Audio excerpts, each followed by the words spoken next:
As an African, I'm sure you're wondering, am I able to teach English in Japan? The short answer is yes. I'm African, I look like you, I'm from the same continent as you, but look, I do teach English in Japan. My name is Upendanice Barasa. I moved to Japan to teach English from Kenya. If you're interested, subscribe. You don't want to miss it. Come on, join the bandwagon.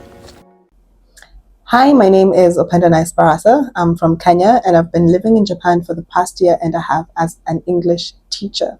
The first question that I asked myself when I wanted to apply for these teaching jobs is, will they accept me? Because I had gone through a series of rejections from many Asian countries, the UAE, Kuwait, Qatar, South Korea, China, and you always see a disclaimer that only native speakers.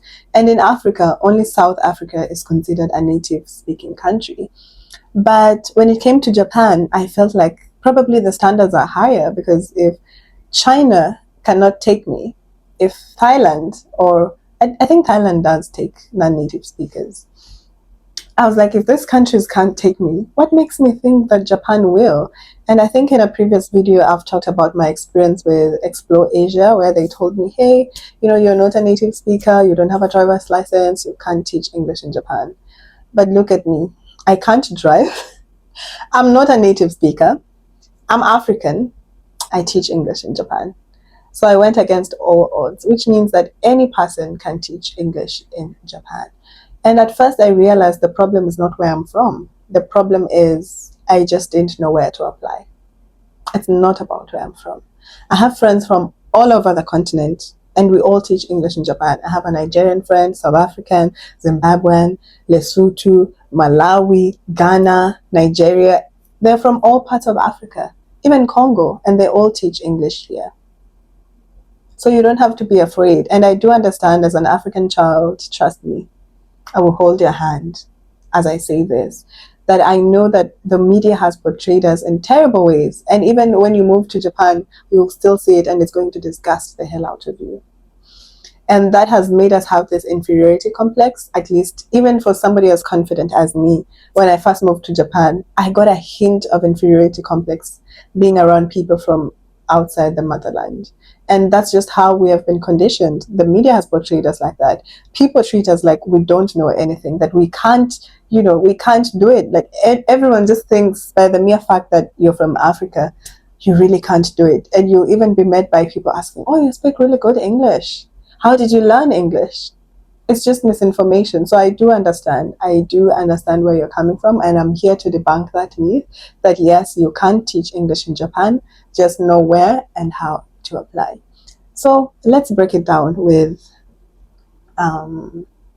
what countries qualify to teach English in Japan. Many companies do front Kenya, South Africa, Zimbabwe, Nigeria, and Ghana, in most cases, but it doesn't mean that if you're from other countries outside of that, you can't teach English. The reason is they've just had many applicants from these countries, they have worked with them, they trust people from these countries, therefore they're always listed in their websites, etc. But if you're from Uganda, if you're from Tanzania, and you can speak English, you can apply. Yes, you can apply. Just go ahead and apply for these jobs. Another loophole is not sometimes. It's not about always. It's not about your country of origin, but where you live as well. Let's say you're from Mozambique, you're from Equatorial Guinea, I think they speak Spanish, but you live in Kenya. Your passport says Equatorial Guinea, but you live in Kenya or you live in the UK, in the US, you can apply, because what also matters is where you are currently, where you reside at the moment. Because I could be Kenyan, I do hold a Kenyan passport, but all my life I've lived in the UK. Or I could be Malian, people from Mali, or Burkinabe, people from Burkina Faso, but I live in South Africa, but I live in the US. So it's not about your passport per se, it's also about where you live. Because you can't disqualify me by looking at my passport and say you can't speak English. Yet I grew up in the US, yet I grew up in South Africa or Kenya, where English is a national language, which means I can't speak the language. It's just that my passport is different. So they really don't care about your passport, they also care about where you live. So if you're Tanzanian living in Kenya, obviously you're going to apply as a Kenyan. Of course, you won't say that I'm Kenyan, but how they take it is you are applying from Kenya. This is an applicant currently who lives in Kenya, but their nationality is Tanzanian. So they're not necessarily looking at what your ethnicity is, but also where you live. It's very important.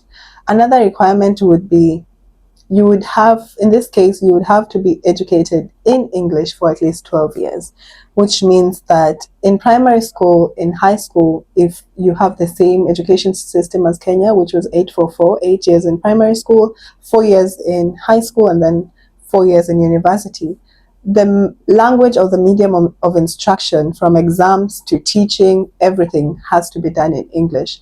Therefore, you will need to provide letters that state that so and so went to this school and the medium of instruction was English. You don't have to worry about the format of the letter. The company will give you a template of what they want you to write, and this template you can just send to your school, and they will fill in your name, the name of the school. They will add the letterhead, a stamp, and a signature.